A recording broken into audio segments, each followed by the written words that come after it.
Yeah, hi there. These comments are for HA. This is Michael. I am the founder, owner, and the materials writer for all of your lessons at the 7-Step System to pass the TOEFL IBT STELF. And you're also one of my students over here at California State University, San Bernardino. And I want to give you some comments on the writing practice test that you submitted yesterday. This is independent writing practice test number 39. Now let's take a look at the question first. You have, some people believe that it's important to make large amounts of money while others are satisfied to earn a comfortable living. Analyze each viewpoint and take a stand. There you go. Now what I want to do right now is I want to look at your thesis, right? And then look at the first line of your different body paragraphs and look at your organization first. So in the beginning you say, so for many people think having a big amount of money is important. On the other hand, others prefer to earn a comfortable living. That's good. So you have a thesis. The thesis kind of talks about the two opinions. Your next body paragraph, you say first, nowadays many people could lose their job any moment because of the low economy. Now that's your first sentence. But that's not very organized. It doesn't connect back to the first point. If you want to connect your topic sentence back to your thesis, you'll say, first of all, you might say, first of all, some people believe it's important to make as much money as they can. Right? That's how you would want to change that topic sentence in paragraph 2. Now let's go to your third paragraph. You say, second, some people think only about the moment they live. So they didn't plan for the future or maybe think positively about that. This topic sentence doesn't work either, because your second point in the thesis is others prefer to earn a comfortable living. So when you get to second, you'll say something like, second of all, other people are more satisfied to earning a comfortable living and not making large amounts of money. That's how you want to change the topic sentence in that third paragraph. Now, let's get to your final paragraph. You say, in conclusion, people are different. For some of them like to prepare while the other not. However, these days, having money means you have everything you need to live a pleasant life. Now, that one kind of works a little better, but you're trying to take a position, I think, in your fourth paragraph, but you have no examples to support your idea. So it's a very weakly supported paragraph. So in terms of your organization, you need to organize your writing. You need to work more on creating, I think, more clearer topic sentences in those body paragraphs that connect back to the thesis that you created in the beginning. Now, second of all, you need more examples to help support the generalizations that you're using.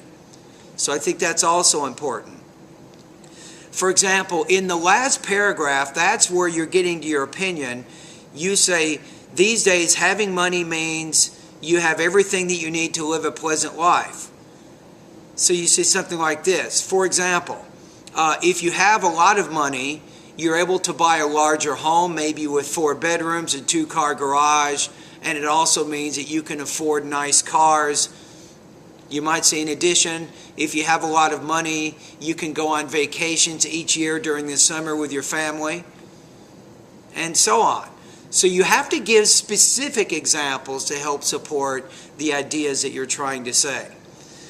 Now, also, I'm a little bit concerned about your sentence formation issues. You're having a lot of problems with creating a sentence. So a sentence consists of a subject and a verb, right?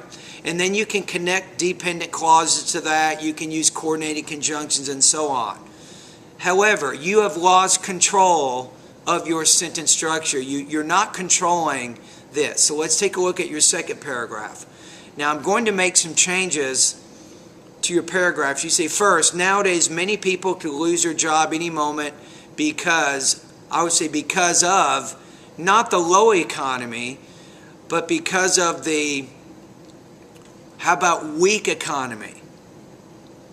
Or the bad economy?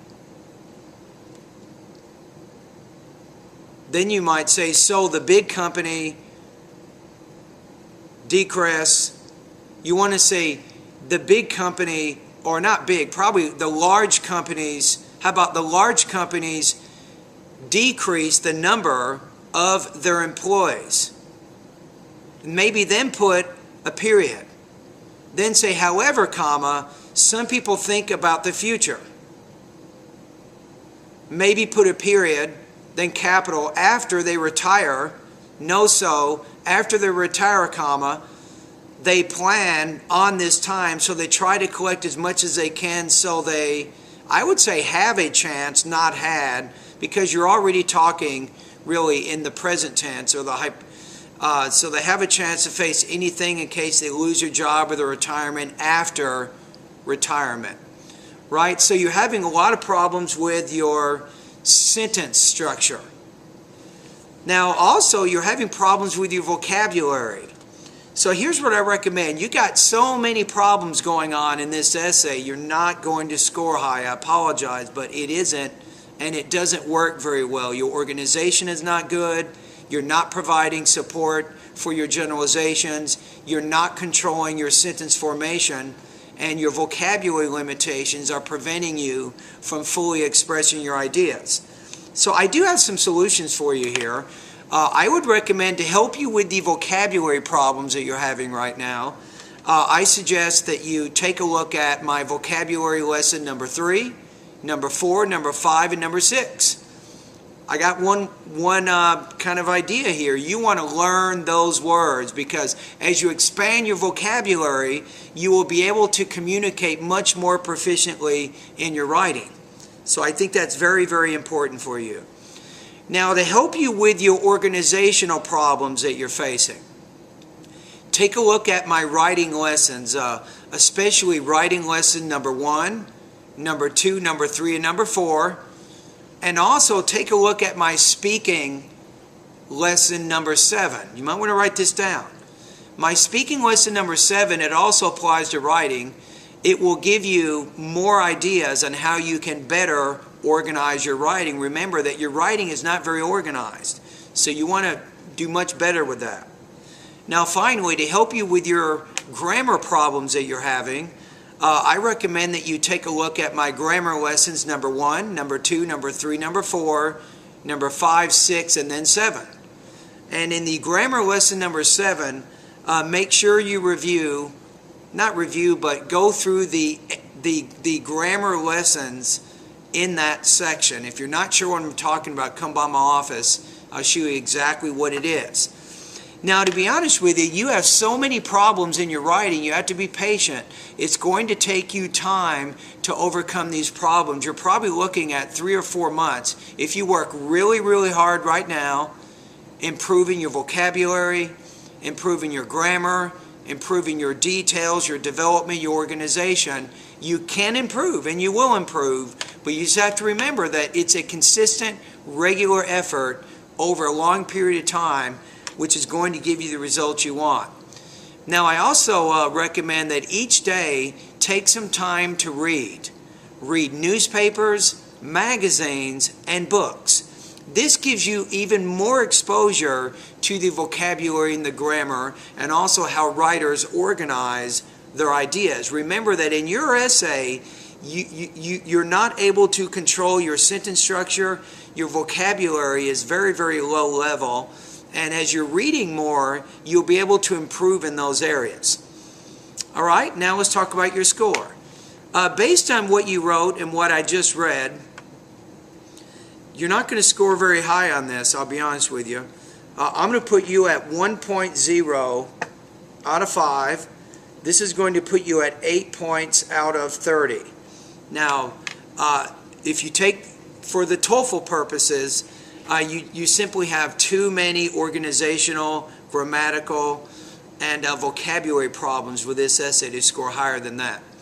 Anyway, thank you for completing the practice test, and I look forward to reading your final practice test in this class when you take the final writing exam at the end of the class.